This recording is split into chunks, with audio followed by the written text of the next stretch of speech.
Hi guys, welcome back. I hope you're having a wonderful day. We're going to start combining the adding and subtracting algebraic expressions together, okay, and simplifying those. Go ahead and jump right into it. So just as a reminder, can we combine or can we add 2x and x? And we can, and that is because they are like terms. Okay, and like terms means we have the same variable. So can we add 2x and y? No, because they're not like terms. Okay, so just remember variables have to be the exact same in order for us to add or subtract them. So let's go ahead and look at this one. So we have 1.2p plus 0.1p. Okay, so I can combine those because those are like terms. So I'm going to have 1.2 plus 0.1 would be 1.3p. And then this 4 just has to come along for the ride. I don't want to just get rid of it because it's still there. It's still important, but it doesn't have anything else to combine with, so I just write it. Okay, so let's go ahead and try this next one.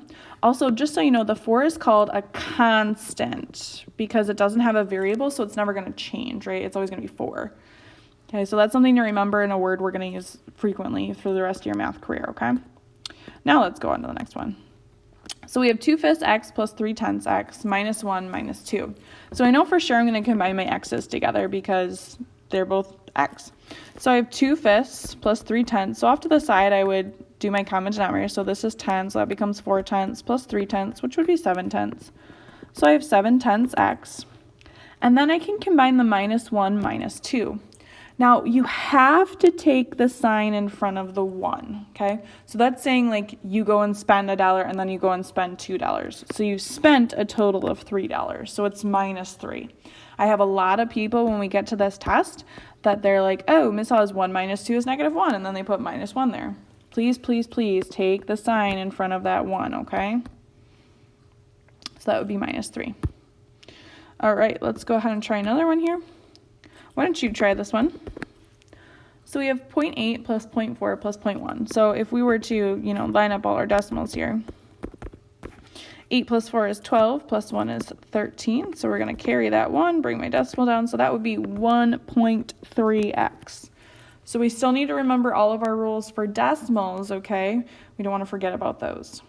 So 1.3x, because they were all x, so we could combine all of them together. All right, why don't you go ahead and try this one now? So even though our variables are mixed up, that's totally fine. I combine the m with the m, and again, I look at that sign in front, so this is a plus 3m. So I have 5m plus 3m, which would be 8m. And then I have a 7 and a 2, and it's a positive 2 and a positive 7, so I add them together and I get 9. So 8m plus 9. Just so you know, typically we put the variable part first and then the constant. That just keeps things organized. If you write it, though, as 9 plus 8m, that is also true. Okay, not a big deal if you did it that way. All right, let's try another one. So I have 3/8b minus 1/8b. Again, we're looking at that sign in front of that number. Okay, so 3/8 minus 1/8 would be 2/8.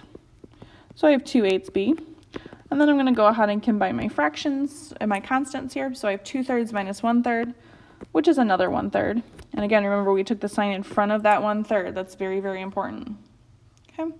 Now some of you are going to be like, Miss Hawes, that's not the final answer, and you would be right because we always reduce our fractions in our final answer. So 2/8 becomes 1/4b. Now some of you would have been able to tell me that right from here. You're like, oh, that's 2/8, and I reduce that to 1/4. That's fine. I just like to show my work on these videos to make sure that you're seeing all of my steps. Okay. All right. So let's see here. We have lots of variables. So why don't you go? Okay.